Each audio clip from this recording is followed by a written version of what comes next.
All right, guys, welcome back. Today is the lecture 3 of basic geometrical ideas and आज हम लोग quadrilaterals के बारे में बात करेंगे और टाइम अगर परमिट किया तो सर्कल्स के बारे में थोड़ा सा बात करेंगे. ठीक है, सो विल स्टार्ट. इसके पहले क्लास में हम लोग ट्राइंगल्स के बारे में बात किए थे, जो सबसे सिंपलेस्ट क्लोज्ड ज्योमेट्रिकल फिगर था विथ थ्री स्ट्रेट लाइन. आज हम लोग बात कर रहे हैं क्वाड्रिलेटरल के बारे में. QUAD, कभी भी हम लोग क्वाड सुनेंगे ना, क्वाड का मतलब होता है फोर. तो quadrilateral is a closed geometrical figure with four straight lines. जैसे कि ये एक क्वाड्रिलेटरल है, ये एक क्वाड्रिलेटरल है, और सबसे सिंपलेस्ट क्वाड्रिलेटरल जो हम लोग पढ़े हैं स्क्वायर, रेक्टेंगल, ये सब क्वाड्रिलेटरल्स हैं. अब क्वाड्रिलेटरल बना कैसे? जब स्पेस में चार पॉइंट्स डिफरेंट लोकेशन में थे और उनको स्ट्रेट लाइन से ज्वाइन किया गया, तब जाके हमको एक फिगर मिला जिसको हम लोग क्वाड्रिलेटरल बोलते हैं.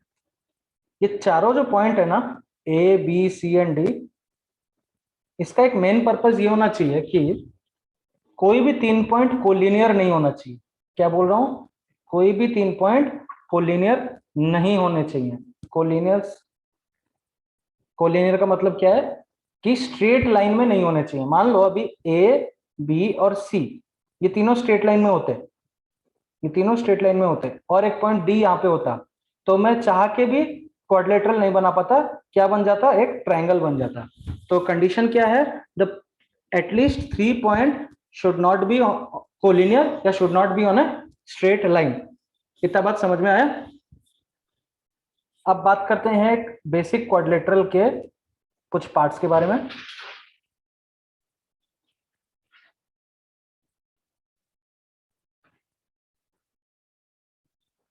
ए B C D, A B C D, इनको क्या कहते हैं?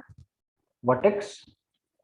ए B and C D are the vertex, जहां पे दो लाइन एक दूसरे को कनेक्ट कर रहे हैं. ठीक है. ए सी, अच्छा साइड्स क्या क्या हो गए? साइड्स हो गए A B C D and D A B C D and D, ये चार साइड हो गए. अब ये जो है ए सी और बी डी, ये दोनों है डायगोनल्स के बारे में थोड़ी देर में बात करेंगे. क्या है? पहले साइड्स क्लियर हो गए, ये चार साइड हो गए. एंगल्स क्या क्या है वो देखते हैं. एक हो गया ये एंगल, एक हो गया ये एंगल, एक हो गया ये एंगल, और एक हो गया ये एंगल. एंगल्स का नाम लिखते हैं. एंगल ए बी सी, जो कि ये वाला. एंगल बी सी डी, जो कि ये वाला. एंगल सी डी ए, और एंगल डी ए बी, ये चार हो गए हमारे एंगल. इतना दूर क्लियर है? एंगल्स क्या है, ये सब क्या है. डायगोनल्स क्या है? डायगोनल्स है ए सी और बी डी. अब डायगोनल्स के लिए ना एक और चीज हम लोग समझते हैं पहले. ये पॉइंट ए था, ये पॉइंट बी था, ये पॉइंट सी था, ये पॉइंट डी था. पॉइंट ए से ठीक नेक्स्ट पॉइंट जो है, या वर्टेक्स ए से नेक्स्ट वर्टेक्स जो है, वो क्या है? बी है. पॉइंट ए से नेक्स्ट वर्टेक्स क्या है? डी है. दो डायरेक्शन में हो सकता है, इमीडिएट ये वाला और इमीडिएट नेक्स्ट ये वाला. तो vertex B and D are adjacent vertex of point A. क्या बोल रहा हूं? वर्टेक्स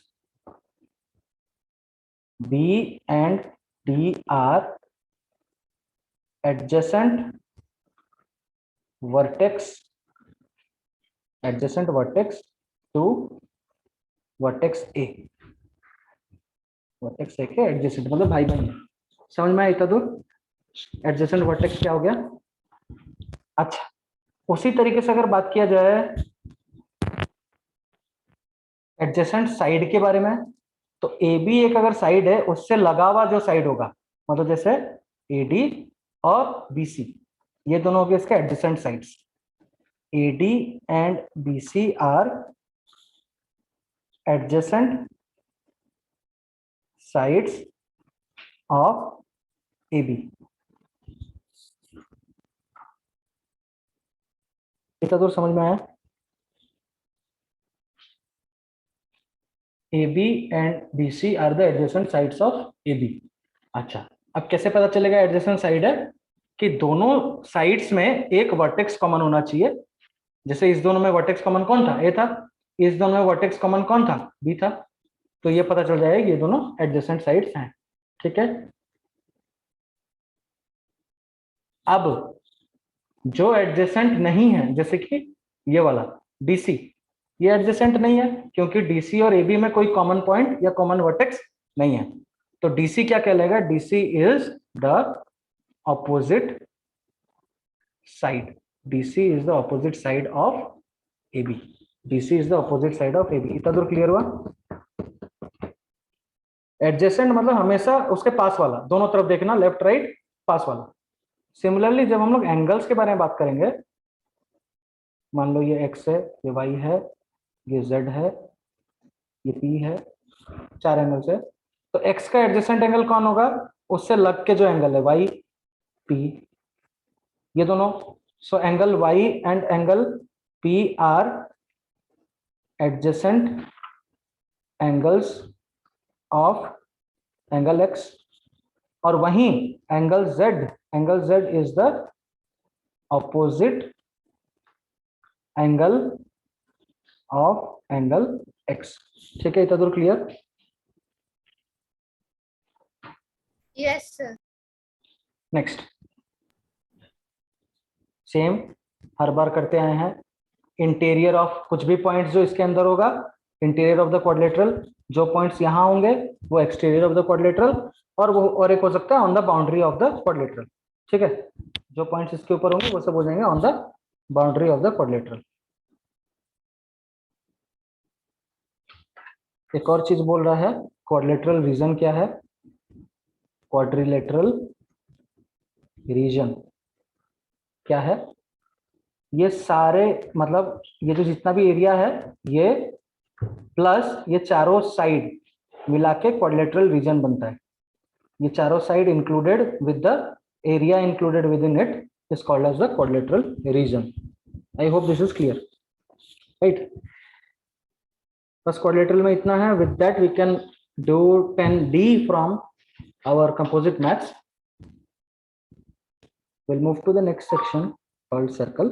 बेसिक चीज सर्कल के बारे में समझना है। हम लोग हमेशा राउंडर को यूज करके सर्कल बनाते हैं। सेंटर मान लो इसको रखते हैं और फिर इसको मूव करते हैं तो एक सर्कल हम लोग बना पाते हैं। ठीक है, सर्कल का बेसिक क्या चीज है? कुछ चीज जो हमको अभी तक पता है। एक तो इसके सेंटर से इसके सर्क्यूम्फरेंस को अगर ज्वाइन करेंगे तो इसको क्या कहते हैं हम लोग? इसको कहते हैं हम लोग रेडियस।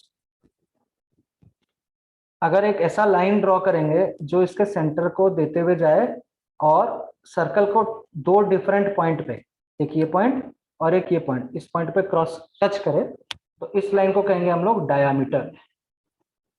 डायामीटर। और एक मजेदार चीज क्या था, इन दोनों के बीच में क्या रिलेशन है कि डायमीटर में दो ठो रेडियस है। डायमीटर में दो ठो रेडियस है। ठीक है, एक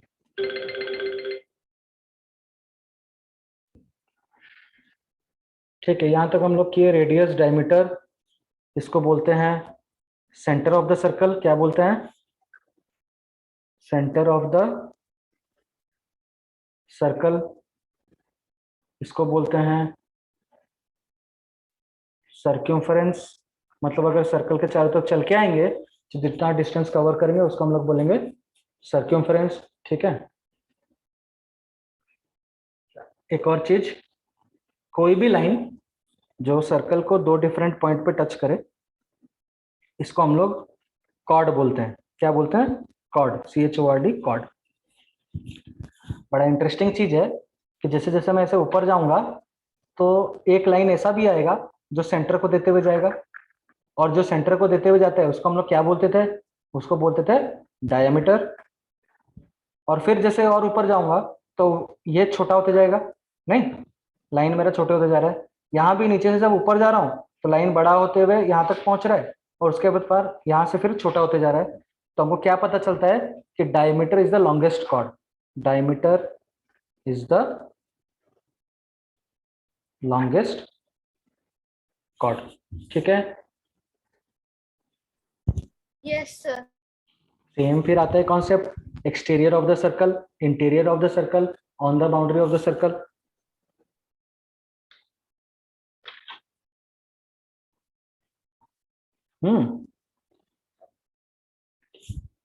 थोड़ा और देखते हैं आगे।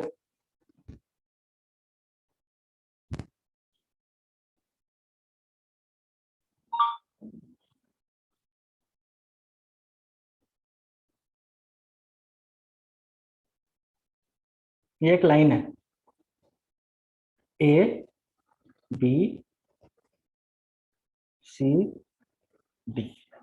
यहां ए बी कॉर्ड है, ए बी कॉर्ड है, लेकिन सी डी क्या है?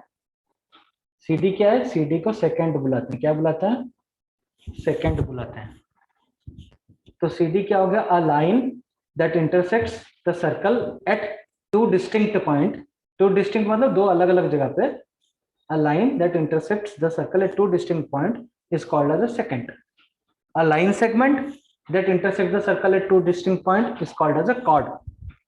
ठीक है, क्लियर इतना? अच्छा, मैं मान लो इस सर्कल का इतना सा पार्ट उठाता हूं, इतना सा खाली पार्ट उठाता हूं। इसको मैं क्या कहूंगा? इसको मैं कहूंगा आर्क। क्या कहूंगा? Arc. And what is an arc? An arc is the part of the circle. ये पूरा सर्कल का एक छोटा सा पार्ट है, isn't it? An arc is a part of the circle.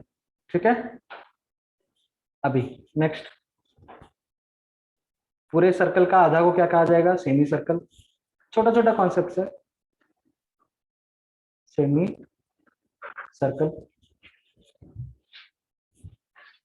Next, जब भी एक कॉर्ड है ना, जब भी एक कॉर्ड जाता है तो वो सर्कल को दो पार्ट में डिवाइड करता है, एक ये पार्ट, एक ये पार्ट। ये दोनों पार्ट को हम लोग बोलते हैं सेगमेंट। क्या बोलते हैं? सेगमेंट बोलते हैं। जो पार्ट बड़ा होता है उसको हम लोग मेजर सेगमेंट बोलते हैं, मेजर सेगमेंट बोलते हैं। जो पार्ट छोटा होता है उसको हम लोग माइनर सेगमेंट बोलते हैं। क्लियर हुआ? इस पार्ट को हम लोग माइनर सेगमेंट बोलते हैं, इस पार्ट को हम लोग मेजर सेगमेंट बोलते हैं। और ये जो आर्क है मेजर सेगमेंट का, उसको उस वक्त मेजर आर्क कहा जाएगा, और इसको माइनर आर्क कहा जाएगा। कितना दूर क्लियर हुआ? वापस बता रहा हूं, जब भी एक कॉर्ड बनाया जाता है तो सर्कल को दो पार्ट में डिवाइड करता है। ये छोटा वाले पार्ट को माइनर सेगमेंट बोला जाता है, ये बड़े वाले पार्ट को मेजर सेगमेंट बोला जाता है। और मेजर सेगमेंट में जो आर्क होगा उसको मेजर आर्क बोला जाता है, माइनर सेगमेंट में जो आर्क होगा उसको माइनर आर्क बोला जाता है। इतना दूर क्लियर हुआ? अब एक और चीज है, जब हम लोग दो रेडियस लेते हैं इस तरीके से, तब भी सर्कल को दो डिफरेंट पार्ट में डिवाइड किया। एक ये वाला पार्ट है, एक ये वाला पार्ट है, दो डिफरेंट पार्ट में डिवाइड किया। इसको क्या बोला जाता है? इसको बोला जाता है सेक्टर। ये बड़ा वाला पार्ट जो है इसको बोला जाएगा मेजर सेक्टर, और इसको बोला जाएगा माइनर सेक्टर। सिमिलरली ये उस केस में ये मेजर आर्क हो जाएगा, ये हो जाएगा माइनर आर्क। तो सेक्टर और सेगमेंट में क्या डिफरेंस है? जब कॉर्ड यूज किया जाता है तब सेगमेंट का बात करते हैं हम लोग, सेगमेंट। जब दो रेडियस का बात करते हैं, जब दो रेडियस का बात करते हैं तब हम लोग सेक्टर का बात करते हैं। क्लियर हुआ इतना? अब एक सेक्टर का मतलब, हम लोग जब एक सर्कल को इस तरीके से चार इक्वल पार्ट में डिवाइड करते हैं ना, तो देखो रेडियस है दो ठो इसमें, तो ये एक सेक्टर है, ये एक सेक्टर है, ये एक सेक्टर है, ये एक सेक्टर है। और ये चारों सेक्टर जो है क्या है? ये चारों सेक्टर इक्वल है। क्यों इक्वल है? क्योंकि ये दोनों के बीच में 90 डिग्री है, ये दोनों 90 डिग्री पे एक दूसरे को क्रॉस कर रहा है, और ये चारों जो सेक्टर है, ये चारों सेक्टर सेम एरिया के होंगे, इनको बोला जाता है क्वाड्रेंट। क्या बोला जाता है? क्वाड्रेंट। हर एक को बोला जाता है अ क्वाड्रेंट। मैं क्या बोला था स्टार्टिंग में, जब भी क्वाड आएगा तो चार चीज के बारे में हम लोग बात करेंगे। तो वैसे ही यहाँ पे भी क्वाड आया, क्वाड्रेंट मतलब ये देखो चार पार्ट में डिवाइड किया गया सर्कल को, तो this is one quadrant, this is second quadrant, चार डिफरेंट क्वाड्रेंट्स है। ठीक है, क्लियर हुआ इतना? तो क्वाड्रेंट Yes. क्या है? 1/4 ऑफ अ सर्कल है। क्वाड्रेंट क्या है? 1/4 ऑफ अ सर्कल है। Next point, concentric circle. इस पे कभी कभी क्वेश्चन आ जाता है। कंसेंट्रिक सर्कल, कंसेंट्रिक मतलब सेम सेंटर वाले, सेम सेंटर वाले। जैसे ये एक सेंटर है, तो एक सर्कल, दो सर्कल, तीन सर्कल, ये सारे सर्कल्स को क्या कहला जाएगा? They are concentric circles. क्यों? ये सबके सेंटर जो है वो एक ही, तो इनको हम लोग कंसेंट्रिक सर्कल्स बोलेंगे। I hope this is clear. Two or more circles having the same center are called as concentric circles. अगर बुक के डेफिनेशन के हिसाब से जाएं तो, with that 10E is also over. So 10D and 10E will be assignment.